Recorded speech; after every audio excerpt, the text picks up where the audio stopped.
Hello, traders. Today is Thursday, July 17th, and this is my analysis for the Aussie US dollar. And we are on the daily time frame to start with. Because yesterday, or today actually, the Aussie dollar did make a very significant break of structure.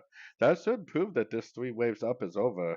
Now, the Aussie dollar has been very, very, very choppy, and there's a very obvious little channel going on right here. So, I mean, this thing could potentially just, hit like the bottom of the channel, 78% Fibonacci retracement, and go back up.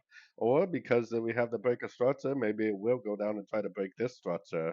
Either way, the daily time frame is definitely telling us to look for shorts. I definitely wouldn't be trying to go short right now at the bottom of a move, but I definitely would be still looking for shorts at the end of any three-way pullbacks I see. There's actually been some pretty nice little three-way pullbacks over the last couple of days. I mean, most of these moves are basically one, two, three-way pullbacks. So I'm definitely looking for shorts at least until the daily time frame tells me otherwise. I'm looking for shorts at the end of three-way pullbacks.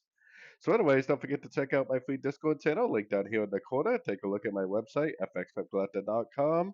And as always, thank you for watching and happy trading.